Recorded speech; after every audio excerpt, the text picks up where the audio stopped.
Don't know what happened there. Hello, friends. Yeah, Thank you so much for joining us for this episode of Booked. I'm your host, Saffron Asteria, and I'm joined today by my friend, Sarah R. New. How you doing? Hello, thank you for having me. Oh, thanks for coming. After what's happened. Yes, the incident. No, it's so nice to have you on. I'm so glad we can be friends again after all that horrible legal stuff that happened. Thank you for accepting me back into your life. Yeah. I was at a loss. I was walking along beaches, kicking stones and crying into the sea. Did not know you had beaches in Texas. We don't. I had to buy bags from the local hardware store. It was just one of those big plastic turtle, like kiddie pools, filled it with sand and rocks and kicked them. I was very sad. Watching in the background like she's lost her mind. Anyway, we're here to talk about your latest release, Cat Food, and your work just in general. We have it back here as well. My arm's not long enough to reach it, but I might grab it in a minute. But you know, according to USPS, the parcel is still bouncing around Texas. It's still being scanned. I'm glad it's not. And that was a whole fucking ordeal. But anyway, we're here. We also have some friends in the chat, which is really nice. So we have the lovely Tim McKay. He said other things, but that was the most appropriate that I could see. And we also have Ellen Holmes, author of The Flying Castle. I'm sorry, Tim, I forgot to introduce your work, but you've written some wonderful things as well. I will just address this. For some reason, Mike Moldman has said that I am what did he say, a chick magnet or something? Which I don't understand. And I'd love for someone to explain. Not be pleased with that. Huh? Your husband won't be pleased with that. No. We also have Michael Fadney as well. Hello, nice to see you. I mean, I can't see you, but you're there, and that feels nice. But anyway, we're here. It feels weird, like, knowing you so well and having you on the show. I feel like I have to behave myself. I was immediately got stage fright. You nearly got stage fright? Immediately got stage fright. I was like, oh, I don't know what to talk about. Oh, well, that's my job. So I'm going to ask you some questions. And I'll try not to make them too difficult, if that helps. Okay, that's good, because you know that I have the brain of a slug. But the heart of a slug also. Yes. And the spirit of a slug. The body of a slug if it was a human. Like, I am a slug. That's amazing. So well. My dog is called Paisley, and I promise this is relevant. And when she does things, I like change her name. So when she barks, I call her Barksley. When she's acting like a twat, I call her Twatsley. And the other day I called her Slugsley. Oh, because she was crawling around on the ground. My cat, Einstein, I change his name all the time. He's recently lost a lot of weight because he's developed a health issue. But I can feel his spine. It's the first time I've ever felt his spine. We've had him for 9 years. He's always been a bit overweight. I was like, oh, Spinestein. He does not like it. He did not like it. He huffed at me. He walked out of the room. He immediately went to go and eat a load of dreamies. Like, oh, I get that. I would also do the same. You could also go with Einstein. Einstein's good as well. Yeah. Maybe he'll accept that because it's got the correct beginning. Possibly. He's quite used to me just adding Stein onto words. Oh. So I don't know what it is about this. Maybe he doesn't like the word spine. Maybe it creeps him out, or maybe he's feeling a bit self-conscious. Possibly. I've told him that he's beautiful no matter what he looks like. But, and then I immediately called him Spinestein. So Tim's already given us grief in the chat, by the way. Oh, for God's sake, Tim. Feeling like I have to behave myself and actually behaving myself are two separate things, so it's okay. And if anybody wants to make a booked bingo, I'd be curious to see how many times fart's mentioned. I'm a little bit worried about what's on a bingo card of a podcast of us two. Well, we'll find out, maybe. Yeah. Maybe that'll be a side project for Tim. But anyway, so whoever gets bingo first, say in the chat. Yeah, please do. So we're going to talk about cat food. I would like for you to tell us a little bit about what this book is about so that we can dive into it.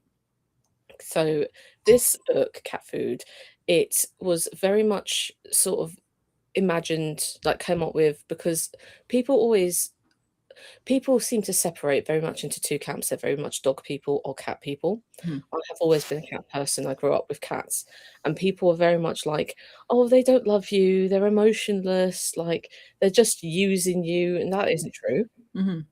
I've been very lucky. I've had lots of cats in my life, and they've always been very lovely cats. And I was like, well, they do love you, and I want to represent that. I love them so much. And I think there's this big idea that like dog is man's best friend. And I was like, cats cats are Yeah. like more of a best friend, I would think, in some ways. Because they have to choose to love you, you know, they have to choose to want to be in your presence. I feel like a Mm. dog a lot of the time will find you out. A Mm. cat will find you out if they really want you. That's true.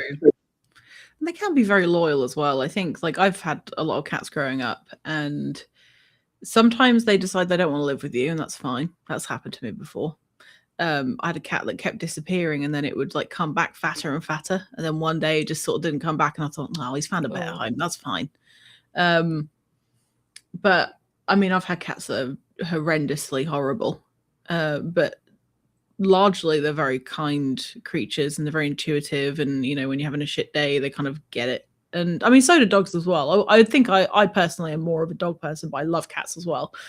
So I kind of sit in the middle of the camp a little bit. I This, have my cat Phoebe, bless her, she's not like the most affectionate cat. Mhm. We've had her now for 9 years. Oh She's wow. very she pretends that she doesn't like me, but really she really likes me. She's just like, "Oh, I'm too cool for this." She's not at all. I've been having the last few years, I've had some issues with my heart, Mhm. and I keep having, like they're now looking at diagnosing me with POTS, Mhm. and, I was having a very bad time with my heart, like, last year. Yeah. And I had one really bad attack, and I remember I couldn't even call out for help. I was just literally like, "I have to get onto the floor right now." And Mhm. Phoebe ran in, climbed on me. She doesn't like being touched by people, but she climbed on me, she settled on my chest, and she just stayed there until my heart calmed down. And the second she knew I was okay, she was like, "Get up. Get off the floor now." Like, That's so cute. I'd Animals are just incredible. They're just incredible. They like I don't think I could have gotten through the pandemic the way that I did if it weren't for my grandma's dog, because I was living with my grandma at the time. Um, they have this like if you like animals, obviously. Some people don't, and that's fine. But like if you like having animals around you, they're just incredible companions. And what you've done in this book is you've created this point of view from the pet, and you're observing domestic abuse in a queer household, which gives us another layer of things to think about. And I just think it's a really interesting take on that lens. In my past, I've had the pleasure of being able to help victims of domestic abuse, and anything that draws attention to the things that realistically do happen behind closed doors every day, in a digestible format such as a work of fiction, I think is incredibly important. And that's why I love this book so much. Like, that's why I'm so glad that you actually did do it and you got it out there, because it's important. oh, thank you. You're It was welcome.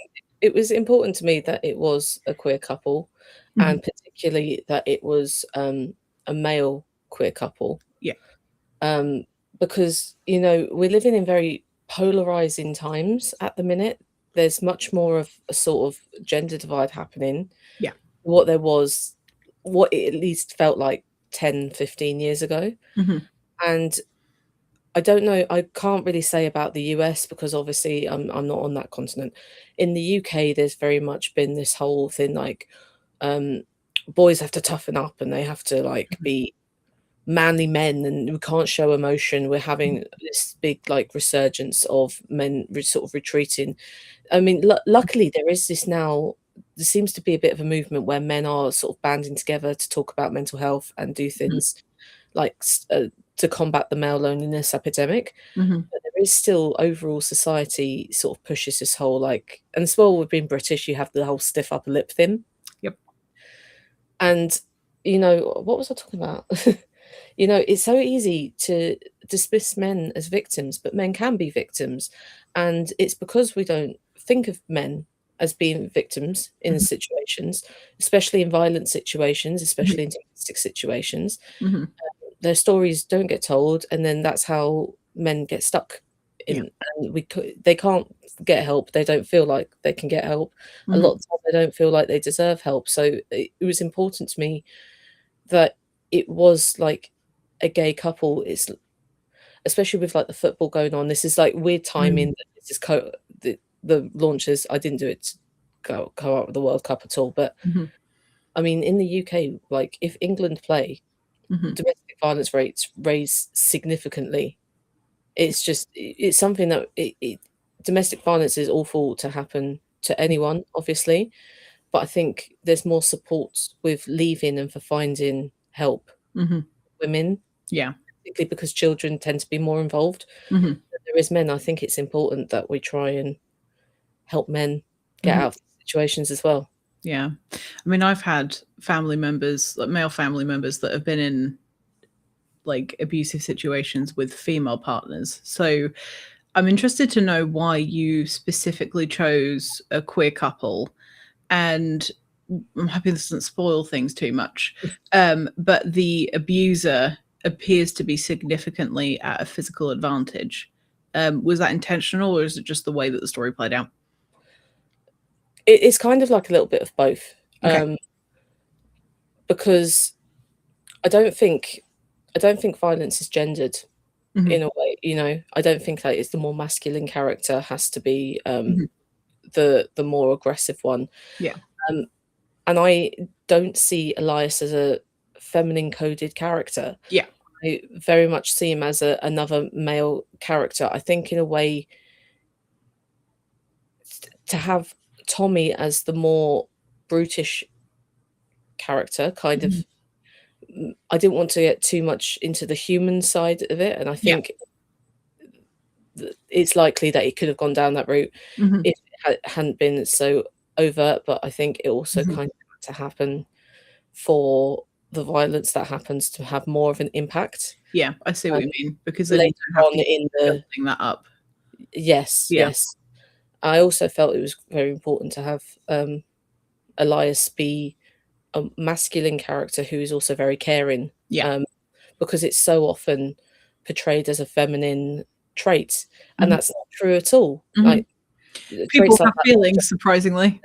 yeah, like this is such a big stereotype that men don't care and men don't parent, like they're not like the default parent and stuff like that. And it's like Mm. that's not true. That's I have a wonderful father, who like even like from the we were kids, would immediately he took us out for days out. He Mhm. was always trying to like educate. It's not a feminine trait to care Mhm.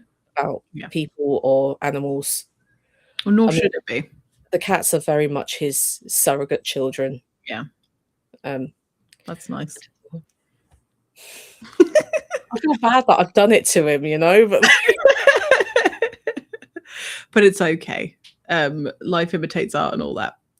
So we also have Josh. Josh has just joined us. hi, Josh. That was a really hard sentence to say, by the way. And yes, cat food is fantastic. It's one of those. So when we first started talking about this, you build it to me as like a what was it, an extreme horror. I think I was writing it for an extreme horror call, and I Mm. think I said to you at the time, I'm quite uncomfortable with it. I think it would have had to have been almost an off-putting story for it to have been classed as an extreme horror book. And I think that the way that you completed it, I think, is the best option for telling the story that you want to tell. Because there are so many important messages within the pages that I think that you don't need always need like tremendous amounts of shock value to get people to understand what's going on. Yeah, well, I hope so. Yeah. I mean, hope that there is comes several very gross parts of this book, but don't let that put you off. Like it's. Ironically, I've had Sad. quite a polarized reaction to the book. A lot of people either really, really like it or they can't get past chapter 1. That's fascinating. What do And you I'm think that is? I think because chapter 1, I think because that one revolves around Pina Colada before she meets Mhm. Elias. So what happens to her in that chapter, I think, is very hard because, like, she's deliberately written to be a newborn kitten. She's Yeah, deliberately written to be a very young representation, and that makes people uncomfortable with what's happened. yeah. But my mum has bought all my books, and she's read the first 2, and she said to me, she's like, "I will read it. I have to get first through the first chapter." And I was like, "If you can't get through the first chapter, you will not like the rest of it." She's gonna struggle. Yeah, I've told her, I was like, "Please do not worry." I was like, "It's really not worth triggering yourself over a book." Yeah, it's Um, true. it is, but people sometimes don't listen to me. You can't control people, and that's probably a good thing. We've just had Steve Stark join the chat as well. Hello. Everyone's here. It's because you're a magnet. You're the chick magnet. I'm the Because the chick chicks magnet. are friends. You're a friend magnet. I don't know. Oh, Yeah, I think it's been really interesting to me as your friend and also a reader of your work, what you're doing, because you have a Mrs. Liberius, which is like gothic horror. You have Hypochondria, which is like basically you pouring your heart out onto the page about health anxiety. And you have Cat Food, which is, you know, as we said just now, like the point of view of cats, and it has a lot of tension in it. It's deeply sad. Like it's really, really sad. And it's just interesting seeing you playing around with these different plot points and these different characteristics of storytelling. Do you think that you're going to keep trying new things as time goes on, or are you finding your niche at the moment?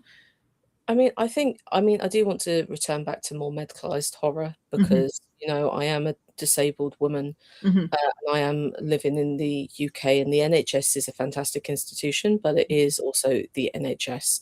Yeah. Um, but I don't even think it's necessarily like the concepts and and like the theming. I think all authors tend to have themes that they gravitate towards. I Yeah. think I think all creatives do. Mhm, Um, Even what I'm working on right now, I was thinking about this the other day because people are like, "How would you describe your work?" mhm, And I've always said it's very much female-led narratives, and I was like, "Oh, but all of my work deals with grief in some mhm. form."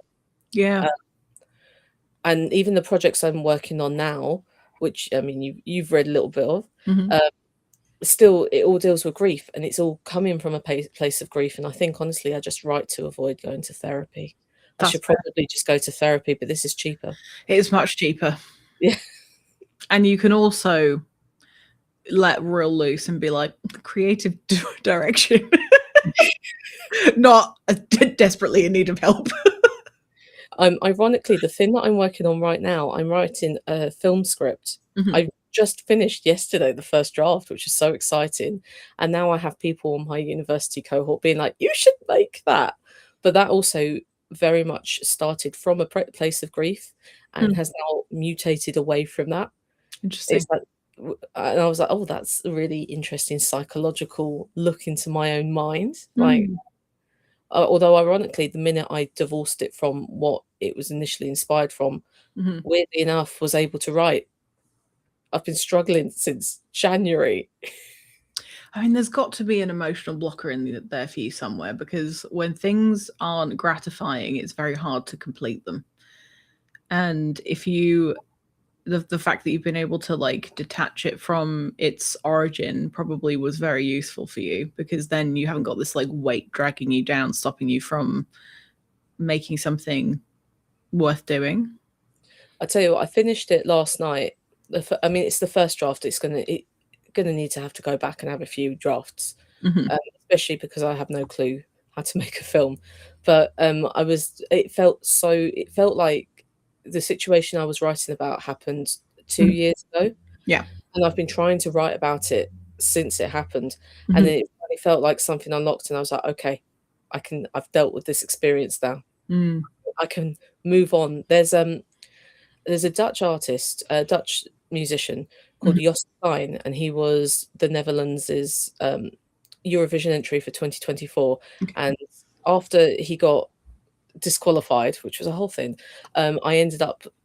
I know, whole thing. I'm not going into it now because Matt Falcon will fill me in the ether and he'll be like, she's talking shit about the Dutch. I'm not talking shit about the Dutch. I was completely on their side there. But he put this on called Looked Balloon.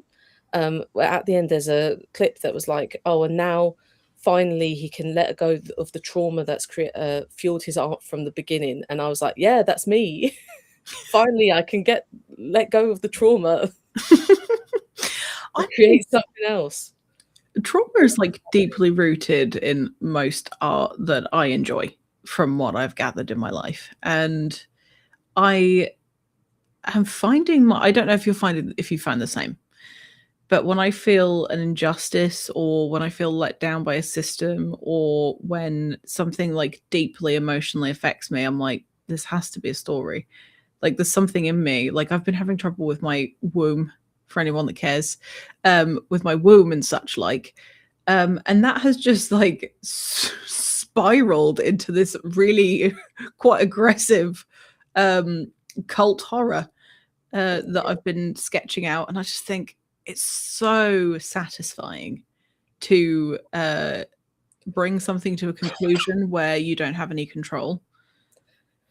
Hysterically, I mentioned this to the mentor. I have a DSA mentor for my course.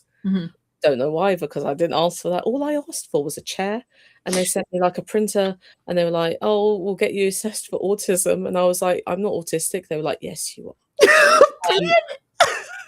Then I Fucking I hell. was talking to my mentor about this, and I was like, I just get so frustrated. I have to fix it. And she went, yeah, that's your strong sense of justice. And I was like, I don't have one of those. She's like, you have the strongest sense of justice I have ever seen. Oh. You're like, basically a superhero. If only that's why I'm disabled, because I'd be too powerful. You would be. Yeah. Just a really pissed off Supergirl. Like Super slug. Super slug. There you go. Amazing. I love that. So you've mentioned in previous interviews, and it's also, I think, in the acknowledgements of your book, and also we've talked about it. What? Because you've been stalking me. I do. I stalk you. That's what I do in my spare time. I'm like, what's Sarah doing? I know that Andrew Lyle's Toadhead, which for some reason in one show I said that you were releasing Toadhead because it was in my brain. I wish I released Toadhead. Which is an incredible. I should have brought it. But it's such a good book. But this brought you out last month with cat food. Could you tell us a bit more about what happened? That's why it's green, because Toadhead is green. That's so cute. I love that. And then I did send Andrew a copy, and he did a very lovely unboxing video for me. He's a good egg. He's a really good egg.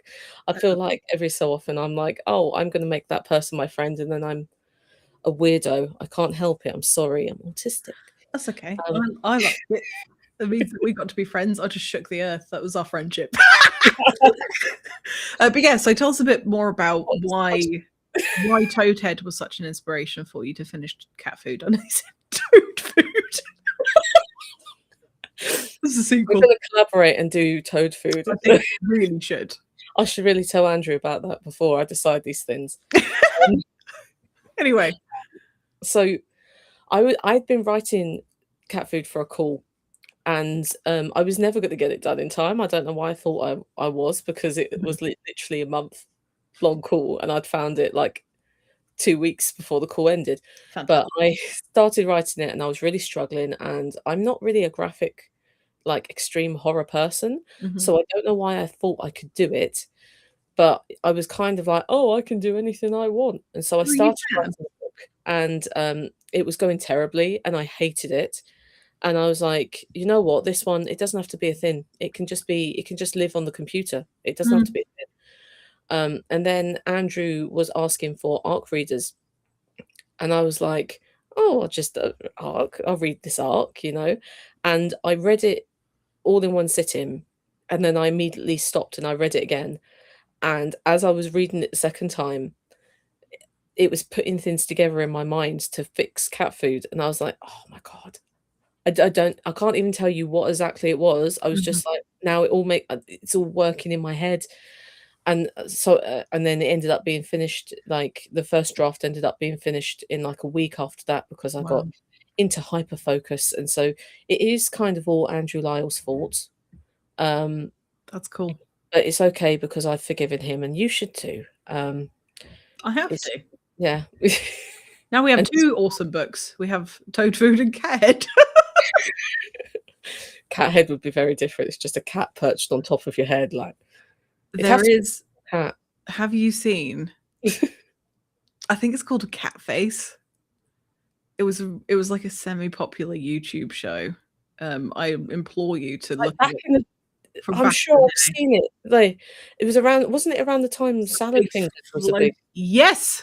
Yes! Shout Oh out to Salad Fingers oh my God, for Salad shaping Fingers. my horror brain.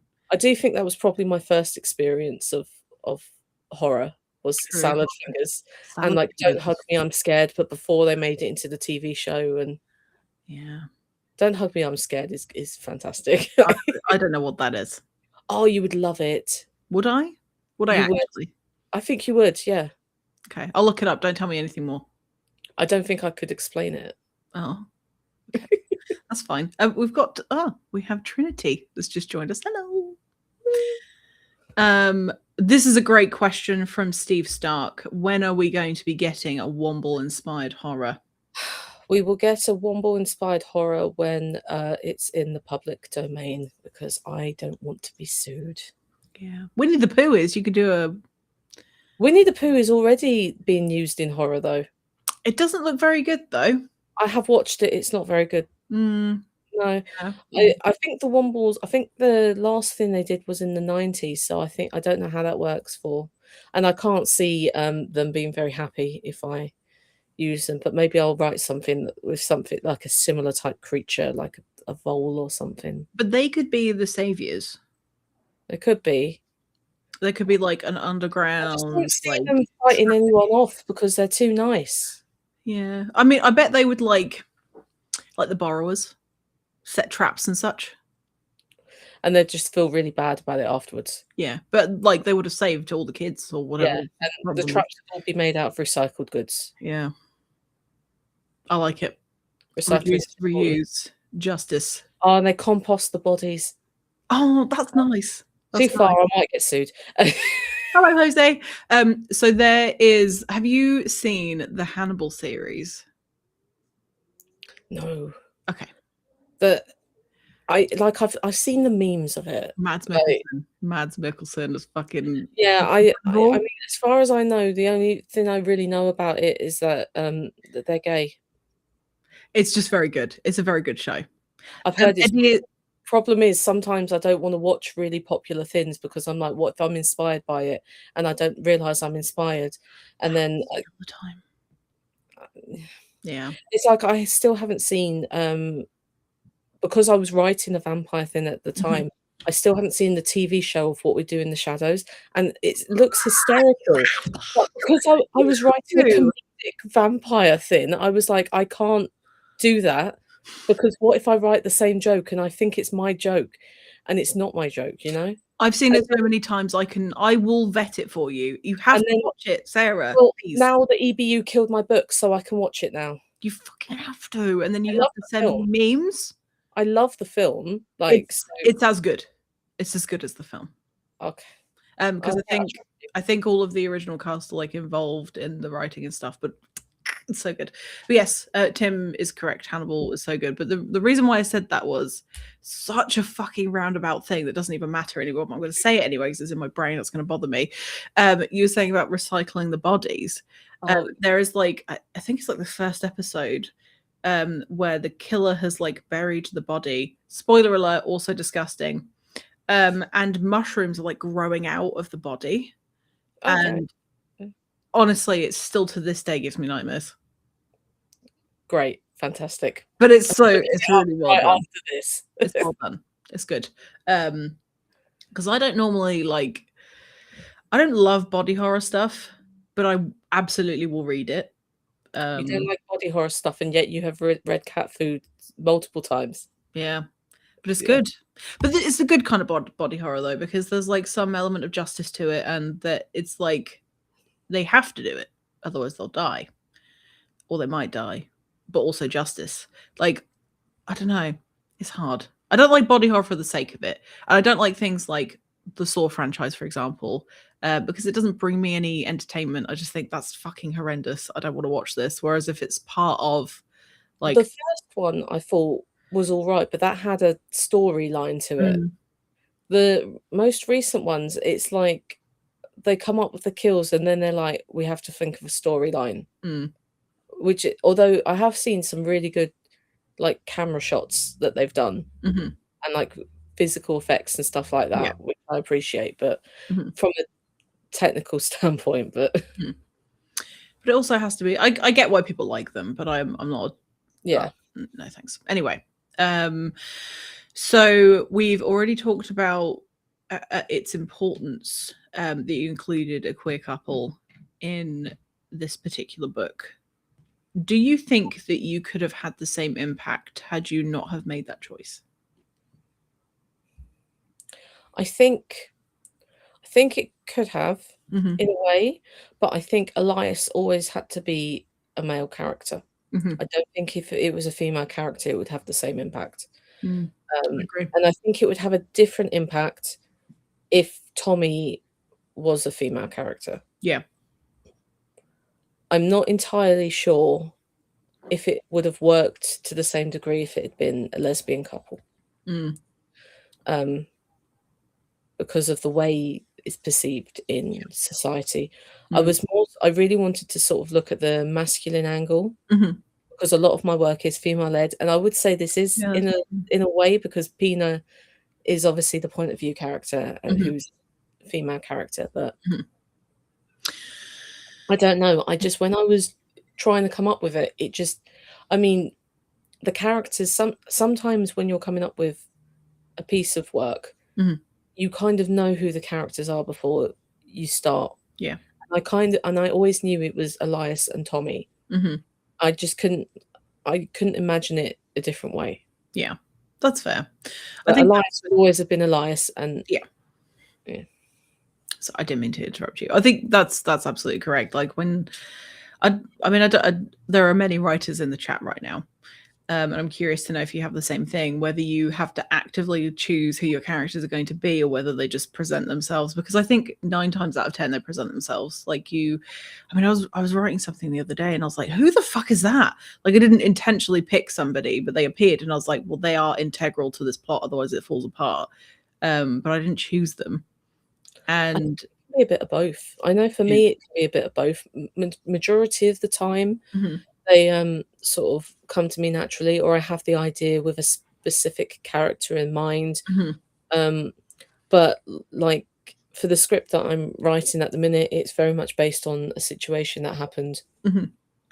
Well, I mean, it's based on a situation that happened to me. If you read the script at any point, none of what actually happens in the script did happen, but like it's based on it's rooted in it. Yeah. And so I deliberately designed those characters as sort of tokens of the people who were involved in it.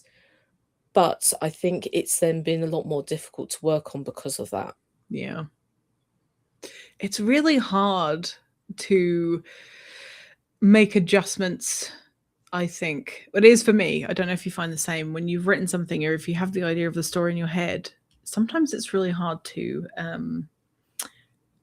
I don't know, change the narrative so that it works, because sometimes like your desire for like a certain aspect to be in it is really, really strong, and it takes me a long time to reconcile that. For the Good Ship Verdun, I had this character who was like a podcaster, and like a bit of like a hipster, you know, that kind of dickhead person. Was it based on me? It was not based on you. No. I knew you were going to do that. It's because I've got aviators and a turtleneck on.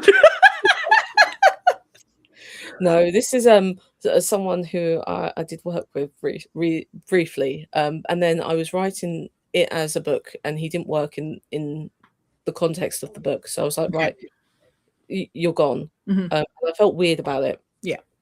But I was like, it's better for the story overall. And then when I started writing it as a script, I did a first draft. It didn't work. I was like, right, how is, like, there's got to be a way I can make this story work, or I have to give up on it after this. Mhm. And so I was like, right, we'll do a found footage and we'll see, and we'll do the overarching, like, and it's a true crime podcast. Mhm. He's come back and now he makes Amazing. sense. That's great. Yeah. I was like, I just need to be in a different context sometimes. Well, Holmes has said that she never chooses their characters; that they reveal themselves to her as she writes. So I think that's very, Very George Martin. We do have a Womble-based question, but Okay. I feel like it is very relevant to this book. All right, we'll allow it.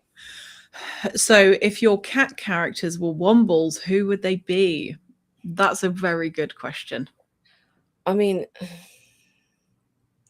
my first immediate thought was Artichoke is Great Uncle Bulgaria.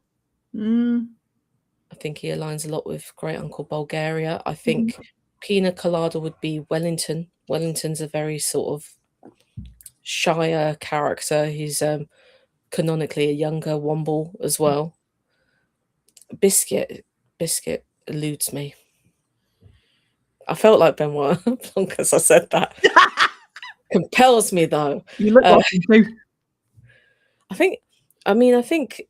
think Biscuit would probably be Madame Cholet, who is sort of like a more maternal character within the Wombles, and I think Biscuit does sort of take that on towards Pina, whereas I think Artichoke is very much like, oh, there is a child here, and I'm not happy about it.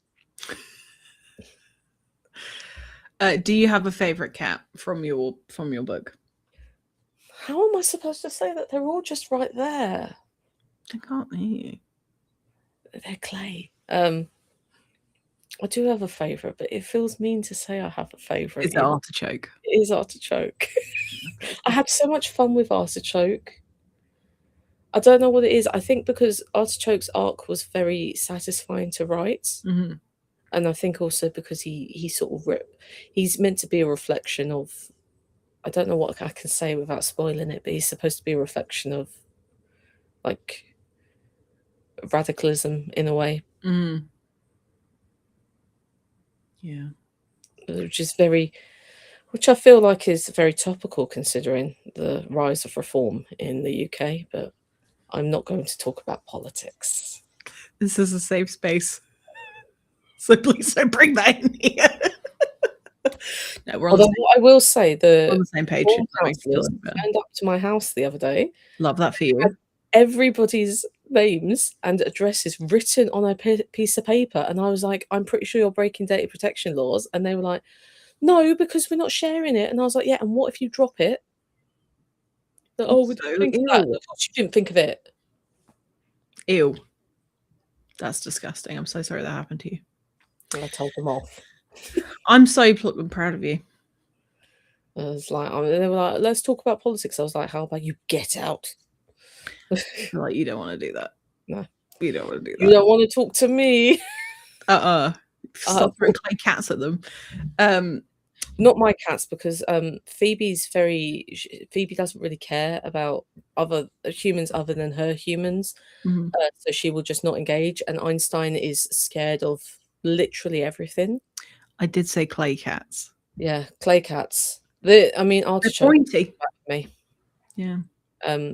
Einstein's scared of the wind, so that sort of gives you more of his personality. Oh, that's cute. What happens if you fart? Weirdly enough, he's all right with farts, but he's been having some terrible ones lately. Oh, maybe he just feels more comfortable now. Yeah, that's so bad. It's gotten to the point where he's blaming like my dad. Like we'll be like, oh my god, there's a smell. What's the smell? And Einstein will just go, wow, what a little shitbag. Yeah. So you know it's him. So I'm gonna reel it back to your book now. Oh, you probably should, yeah. So when I first read this, it did not have the epilogue. No. And I'm so glad you added it in.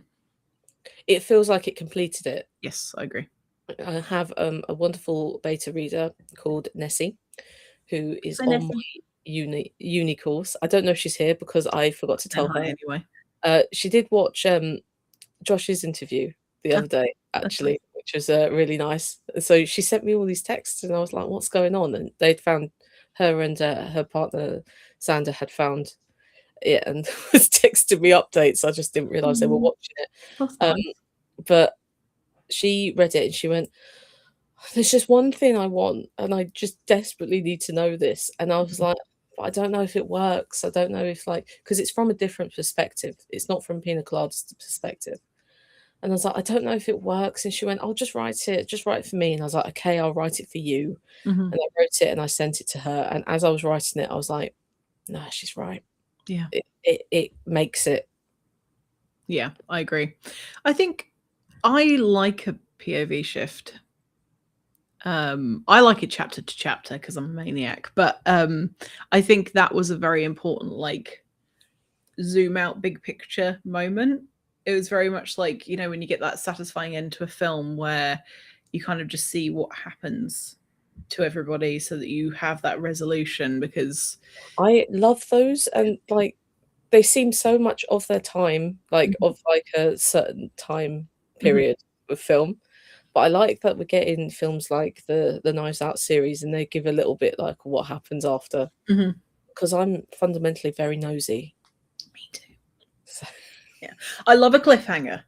Let me. I like a cliffhanger if it's done well. Yes, yeah, and I don't mind having to write the ending myself. That's fine. But I do like to know sometimes, what they're doing now. That's how it goes through my head. Is like, what they're doing. But no, I think that was a really, really good choice, and thank you, Nessie, because that was a great piece of feedback. She's been such a fantastic supporter. Her and Xander have been such big supporters of cat food since they found out about it. They found out about it in February because we all go to Sweden for our course, and we had to make a declaration. And I was like, right, my pre-order for cat food is going to be up by this time. And Nessie was like, give me book right now. So, and then she fixed the whole book for me. So I did put, I think I put it in the acknowledgements that I'm just double checking, because what did I write? It's a long time ago now, but I did thank the students of my course. And then I put in here, just to be clear, I will assert that I chose to publish it because it's a sort of inside joke between us all. That's very cute. When a load of them pre-ordered it, which was really lovely, and then when they opened it up, they were like, "I see what you've done." That's cute. I like that. I'm glad that you have that kind of community within your course as well, because you definitely seem to have had a lot of really positive encouragement, and it does go some way in sort of pushing you to do certain things and put yourself out there and take chances and stuff. I mean, I don't think I would have done nearly half the things I've done this year. Yeah. If it hadn't been for them, cat food wouldn't be out. Cat food would probably still be in the computer. I don't think Hypochondria, I would have come back with a paperback with that. Yeah, that's awesome. This is a great question. What is your favorite subgenre of horror? Ooh. We'll start off with that first, because there are 3 questions. I am fascinated. I'm not a religious person at all. I'm fascinated with it from an academic standpoint, and I'm very fascinated with religious horror. I don't just mean Christian horror, because I think when you think religious, it tends to be Christianity. But I've seen some. Oh, what? I could hear myself, and I was like, "Oh God!" Oh, but I've seen some fascinating horrors from different religions. Obviously, pagan horror, I very much wrap up in religious horror as well. So, I, I could talk about different subgenres because when I was doing my degree in film studies, I specialised in genre and then I specialised in horror. So I could talk about genre all day, but I'm fascinated by religious horror. Less so like I like the really interesting ones where it's not just an exorcism. I like and I also really like secret societies and stuff like that. I'm Yeah. fascinated by those. Anything that I can sort of glom onto. Have you read Camp Damascus by Chuck Tinker? No, I'm so behind on everything. I've just been to the Women's Prize last week and they gave me 5 new books. I have a giant bookshelf literally over there, which is full of books to read. I've got arcs to read. I'm so behind on everything, but I will still ask for books for my birthday. Ask for Camp Damascus. Okay. That's on my list. I'm obsessed with this stuff. It's so good. But that is a religious, like, culty horror. And it's like conversion camp based, which is fab. It's really good. I think with religious horror, it's very easy to do badly, but when it's done well, it's like so good. It's very good. It's very good. But anyway, next question. Which of your projects or booked? I put a T in there for no reason. Which of your projects or booked is your favorite? I don't really have a favorite one. Well, that's got to be a lie. I'm calling bullshit. What's your favorite? Weirdly, I think every book is my favorite at the time because I wouldn't be working on it if I didn't love the project in some way, even though cat food was a pain in the ass to write. Once it clicked, I was like, I love these characters so much. Yeah. I do feel that was a cop out of an answer, but I'll let you have it. Hypochondria, okay. But I think that's because that's so personal, and I don't think I could have done more with hypochondria at the time, but now I'm sort of I'm a year out. I'm 18 months away from diagnosis, and I'm sort of like I've come to terms that I am going to be like this for the rest of my life, and now I'm angry. Yeah, I want to write more about it. But like, I think as an author, you do. I think every project you work on at the time has to be your favorite. Yeah. If that makes sense. It does. It does. Otherwise, why are you working on it? To prove a point to yourself. Yeah, I can write this book about cats eating the man. They ate a man. Yes. And the final question from Ellen Holmes is, how does one join your fan club? I suppose you could follow me on Substack. Yeah. Or just do what Saffron does and follow me in real life. But if you do that, you will have to just be careful because I am very slow. And, sometimes I walk with a stick, and you will have to hang back a little bit because it does take me a while. Okay. Note to the stalkers. Yeah. Watch out. Sometimes it's frustrating. I get that. I'm frustrated too. Or you could just follow me on Substack. Probably safer and less creepy. Probably, but you know. So you're horror authors. Well, do you feel that we've mentioned everything that you wanted to talk about in regards to cat food before I move on to the next thing? I feel like we have included. I think we have, because otherwise I'm going to get very political very quickly, and I don't think that's a good idea. Let's turn on our heels, and I would like to talk about your contribution to the Rings of Adventure anthology. I feel like such an imposter in that Discord group. You're not, so I'm in it. that should be your story. Your story is fantastic. It's sick, actually. I'm quite proud of it. I have taken the prompt and I have interpreted it. I've sort of squinted at it and been like, yeah, it's there. That was the point, though. It wasn't to have like.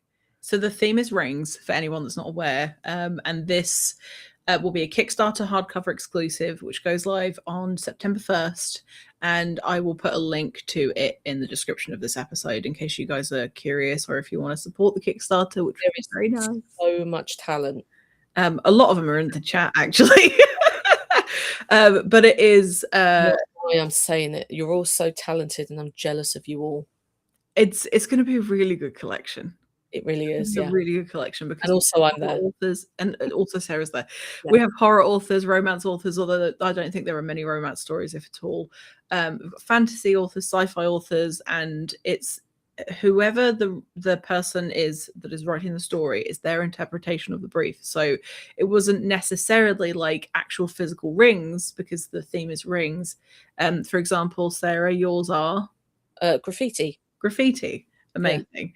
Yeah. Mine is the ringing of a telephone. So it's going to be a really fun collection of stories. And can you tell us? Are you allowed to tell us a little bit about it? I don't know if we're allowed. I mean, I'm going to. Like, what's going to happen is Mike Wellman going to hunt me down. He might.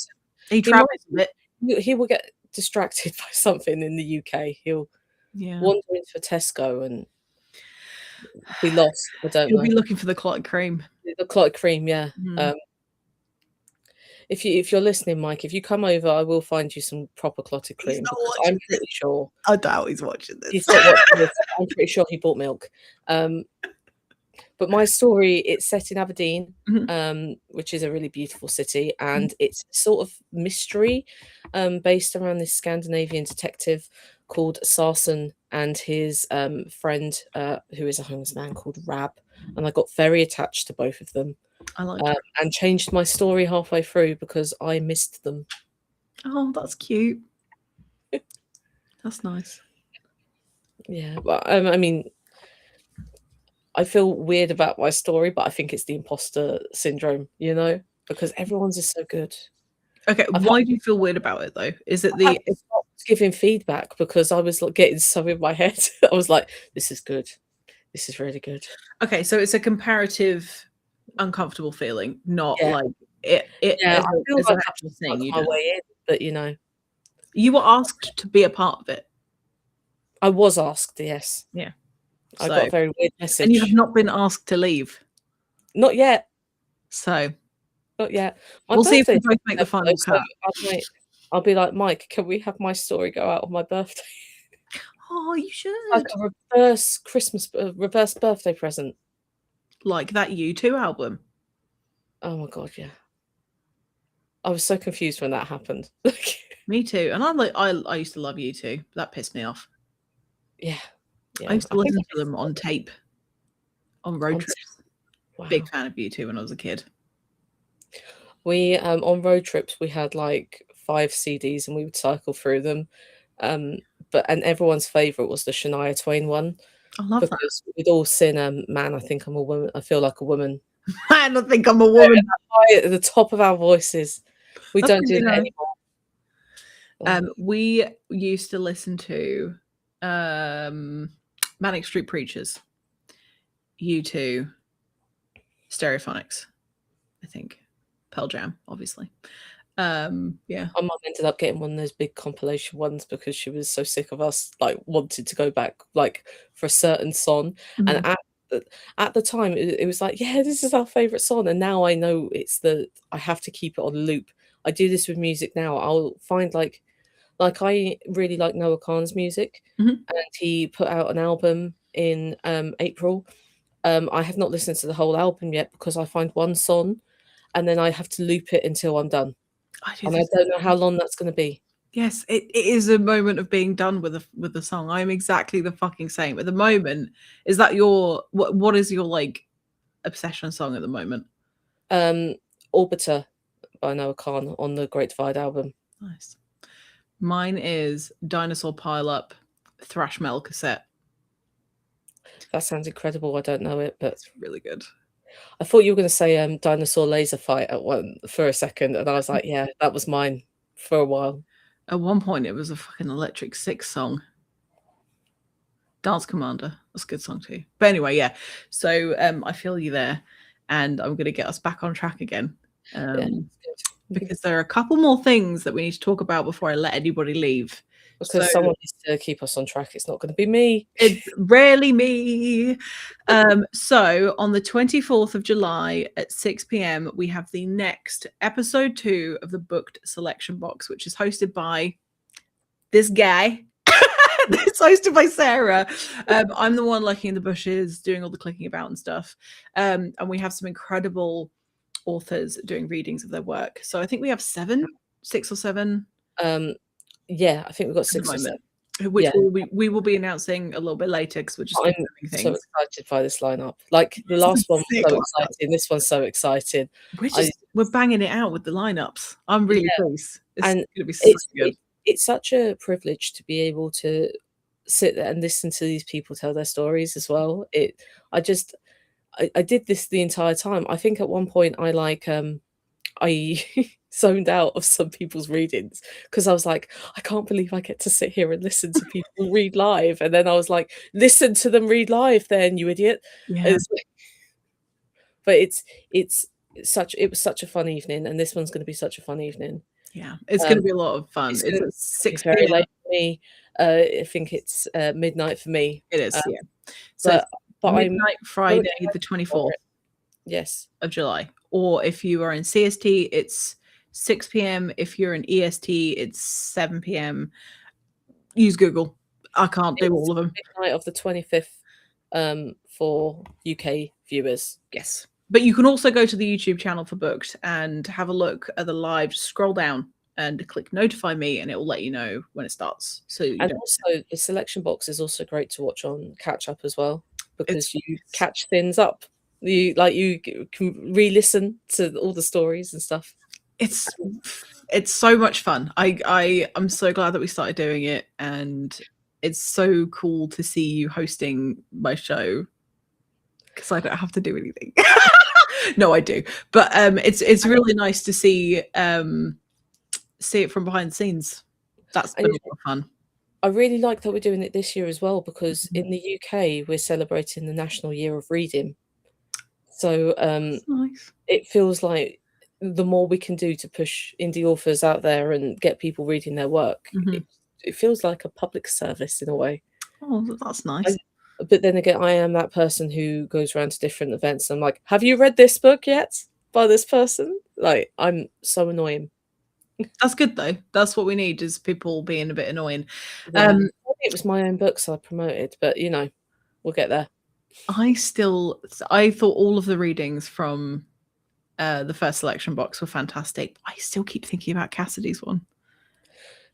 There was something about her pronunciation. I was like, I keep thinking about the moment I said something about like caramel macchiatos, and she's like, "That's how you say it," and I was like, "Is that wrong?" I don't know. So I say it. Yeah, I don't know. Isn't it wonderful that we can experience different cultures over the internet? I think she says it like caramel, which is not right. I don't know. I was like, oh, I've messed this up. I don't drink coffee for medical reasons. So I was like, oh, I've messed this one up. That's all right. Anyway, the readings were incredible. And I also put a couple of clips from the readings on the Idiosyncrasy Instagram, I think. But yeah, it was a lot of fun, and it's going to be a lot of fun. This lineup is sick. The last lineup was sick. The next lineup is going to be sick. So yeah, if anybody is interested in getting involved, just keep your eyes peeled, because if we do look for people, you'll be the first to know if you look at our like Twitters and stuff. Yeah, probably message me. It's fine. I've got a list of names, and we have been trying to like make it very varied. So there's like sci-fi, horror, romance. So we've tried to mix it up so that there's a bit of something for everyone. I think we have a poet. A poet. Yes, we have a poet. Yes, which is exciting. And their reading is going to be. I'm so jealous of poets because I've never successfully done poetry. It's a very different form. Yeah. Very different cadence, and I've never been able to crack it. So I think that's one of the reasons why Jan's work is so good. Yeah. He's a poet as well. I used to write poetry. There were haikus about my farts. I would call them haikus. That's incredible. Um, I need a book immediately. yes, I'll just fart in a book and hand it to you. No, And send the licked ones that you've got as well. yes, that's every book I will send out. I will lick. So before we announce the last thing, and you're going to want to watch this next bit, because we have a very fun, cool announcement in a minute. But I want to ask you the questions I always ask people at the end of the show. And the first one is, what does success look like to you, Sarah? You know, I've been thinking about this one because I was going to be like, I'm going to sell 1 million books. But I think success changes as your career develops. Mm-hmm. Like what I'm doing now is what I've wanted to do for like since my undergraduate degree. I mean, I'm technically unemployed, but I'm a student and I'm sort of almost full-time writing at the minute. And this is kind of what I've always wanted to do. Mm-hmm.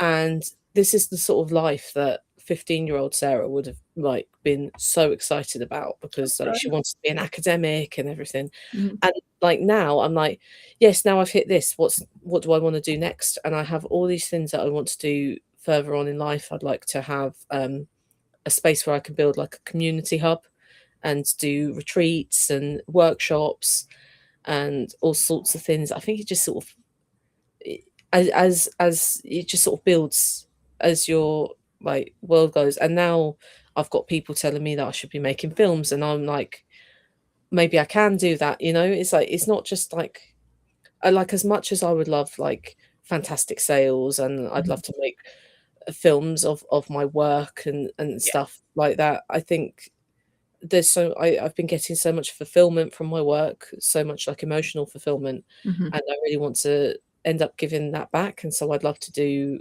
community work. I'd love to host creativity retreats and stuff Mm-hmm. like that in the future. It's the long-term goal. Eventually I'd like to own somewhere I can do all of that as well, and sort of hopefully build like a community hub. I don't know how I'm going to do it. I don't know when, but I'll get there at some point. I've gotten to a point now where I'm not like, oh, I can't do that.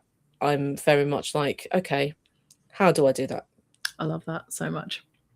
That's really cool. And you will do it. I can absolutely see you doing that. At some point, and then everyone's invited. Oh, even me? Well, it depends if you are going to fart inside. We have spoken about that. I can't help it. It comes out. Just comes out. I can't help it. But okay, so the last question I'm going to ask you before we have this announcement that we decided we were going to do a few days ago. Yes. If you could go back to when you first started writing fiction and give yourself any advice, what advice would you give? Well, when I started writing fiction, I was about 6 years old. So I think I've gone through quite a lot of periods in my life where I've stopped writing and then I've come back to it in different forms, and I've started and stopped so many times, and a lot of the time it's been, I mean, a lot of my life has been I get myself on track, I get knocked down, and then I have to rebuild myself back up. Mm-hmm. And I spent a very long time thinking, why can't I just do what society is sort of expecting of me? Yeah. Like what everyone's expecting of me. Why can't I do it? And now I'm kind of thinking like, why aren't I, like I've now sort of gotten to a point where I'm like, I'm doing what I want to be doing, and is it sustainable long term? I don't know, but I'm loving what I'm doing. I'm taking so much from it. I've got so much fulfillment. I wish I just started it earlier. I wish I'd just sort of been like, no, I'm a creative person. I don't have to follow the whole like corporate line. That isn't going to work for me. My body's different, my mind is different, and so I am allowed to play into that strength. Yeah. That's cool. And to stop doing years with not writing, because it's not good for me mentally not to be writing for a long time. There you go. Well, at least you know that about yourself now. And I think, like, I've known you for how long? Like a year and a half, maybe 2 years?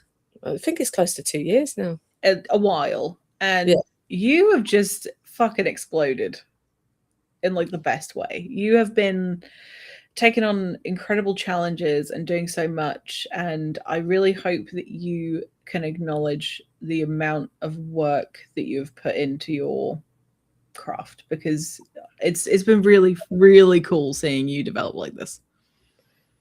Even when I'm like, hey, can I do something on the channel? And you're like, it depends on what it is. If you don't know, you don't ask, you don't get. Yeah. The way I see it now is I can ask, I already don't have that thing, you know? I can ask, they can say no, I still don't have that thing. Mhm. They say yes, now I've got the thing and I actually have to do some work, Mhm. which is what happened last time. It's, you know what, it's not work if you enjoy it. I No. truly believe, and it seems like you're just having the best time at the moment. It's really cool to see your friends doing cool shit. And yes, same. Yeah. Favorite risk taker. I don't even feel like I take, for me, a risk feels more like if I try and jump too high, you know, because my joints will shatter. But Please, can you tell that story really briefly? Because getting those messages was just so funny. the thing is, it was a ridiculous time of night for me. I need a lot more sleep because I'm disabled and I have chronic fatigue issues. But for some reason, I couldn't sleep, and I decided that now I was like, oh my god, I don't remember the last time I jumped. So I was like, and I was trying not to wake anyone else up in the house, and I was like, oh my god, I don't think I can jump. I have dislocations like happen in my knees and my hips all the time, and I was like, I don't think I can jump. And for some reason, it's like 1 a.m. my time. I should have been in bed like 4 hours ago, and I'm texting Saffron like, I've lost the ability to jump. Like, and I think at that point, it's like, you're my friend, even though I can't jump. I think at that point, like, go to bed. Like, I'm pretty sure that not being able to jump must be a protected characteristic. I can't not be. yeah, they won't give me pip. Oh god, that was it was just so funny to me to see that as a message. I was like, what the fuck is happening? The problem is, Saffron, you have unlocked the level of friendship now with me where you just get any random thought I've ever had. That's my favorite kind of friendship, though. And unfortunately, it tends to be, why can't I jump? I can't jump because I have a dislocation disorder. But look at the amount of joy I've had from that. Yeah. I cried a little I mean, bit twice. in the morning, I went back and I reread that conversation and I was like, actually, that is quite funny. But at the time, it was very distressing that I couldn't jump. I love that you wanted to tell me about it. Yeah. That I made mean, me I have feel- gone to my physiotherapist since, and we are now working on making it so I can jump safely. Ah, that's nice. She did say to me, she's like, why did you think of this? I was like, I don't know. But God, it's just so. my physiotherapist is also hypermobile, so she also gets it, which Yeah. is nice. That's good. I'm glad that you have such lofty goals.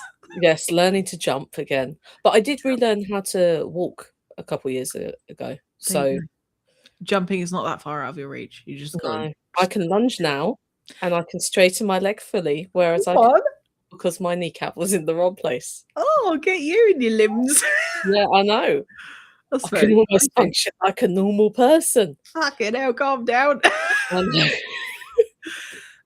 You're going to be unstoppable in 6 to 8 months. I don't know because my average speed is slowing down. So I mean, unstoppable. You don't have to be fast. no, You just can't be I stopped. will get there eventually. Like, and when I do, you watch out. Exactly. So this time has gone by very, very quickly. Yes, because at least I haven't spent it speaking about blowfish again. I thought it was blobfish. Oh yeah, it was, wasn't it? But we're not doing that. We're not doing it. You told me not to let you, so we're going to do something else. Yeah. So you and I have been talking about doing a thing together, other than the selection as well. ones. Yeah. And we finally decided what this thing is going to be. So we're about to announce something new. So prick up your ears. I've been so excited about this since we decided. Would you like to tell the lovely people what it is? No, I think you should because I am going to mess it up. Oh, fuck. Okay. So Sarah and I, once a month, are going to be getting together to do a live show. And I believe, if I'm getting the name right, called Anatomy of a Horror Film. Yes. You're going to be looking at different horror films every month. So from the perspective of 2 horror writers, I am looking at it from an entertainment perspective, but Sarah is a film analyst. So tell us what you're going to be giving to the party. I'm going to be talking about a lot of analysis. So I'm going to be looking into like genre tropes, like things that affect the narrative, setting, lighting, cinematography, all sorts of things, sound design. I'm very excited about our first movie because our first movie is the first horror movie I ever watched. So it's been really nice to go back and have a look at that. Are we going to tell them what it is? I think we should. Let's tell them. Okay, so the first, you can say what it is, but the first film that we're going to be looking at is going to be The Descent from 2005, the Neil Marshall film, which is fantastic. I love it so much. I still haven't watched it. I'm going to watch it in a couple of weeks. I think that's good. I got really overexcited and have rewatched it, and then I've come up with all this analysis that I'm so excited to talk about. And I was like, no, Saffron has to talk at some point as well. This can't just be you blurting out stuff. You're going to be carrying the team, I think, but I'll be there. Yeah, I'm going to be like, what did you think? You'll be like, we started 2 hours ago. I'll be like, oh my God, we're still doing this. You should be in bed. Yes, it will be a pod. Well, I'd say a show. I'm going to call it a show because people get funny when you say podcast and it has video. It's going to have video. We're going to do it live because I don't want to have to edit stuff. Yes. So come and join us in the chat if you like horror and stuff, and maybe you'll learn about films. We already have the YouTube channel set up, yes, which is at Anatomy of a Horror Film podcast. I'll put the link in the description of this episode. But yeah, it's going to be a lot of fun, and we're just kind of doing it for ourselves, really. I feel like one of the things that we talked about when we decided that this was going to be the thing we did was this is going to be so helpful for us as horror writers to be able to look at the structure of films, because then we can apply it to our own creative processes as well. So yeah, I think it's going to be a hell of a lot of fun. Yes, and first one is going to be the 10th of August. Yes, thank you. We will also put out the time and all of the other information close to the time. If you look at our Twitters and things like that, you'll find information. But yeah, I'll put the link for the show in the description of this episode. There will also be links for Sarah's work. So if you've been interested in any of the work that we've talked about today, then please go check it out. I also put the QR code. Look at that. Beautiful, beautiful, beautiful. Go check out cat food. There's a QR code there, and there's going to be links below. I've made it very easy for you, so just go read it. Go read it. Go read the stuff. Go read cat food. Go read hypochondria. Go read Mrs. Liberius. Just go read them. Okay. Otherwise, Sarah will come and get you. Just very, very slowly. She will. She will. Thank you so much for being here today, Sarah. It's been so nice to hang out with you. This didn't feel professional in any way, and that was nice. Yeah. I wonder if anyone got bingo. I don't know. They disappeared, but that's okay. For those of you that watched the show live today, thank you so much for joining us today. If you're watching the recording, thank you so much for joining us today. If you're interested in reading any of Sarah's work, again, links, QR code. That's all you need to know. Or go follow Sarah on all social medias or in a bush. She's amenable to that. Yes. I'm going to click on the outro now, and I'm going to say goodbye. And Sarah, I will see you on the other side. I'll see you.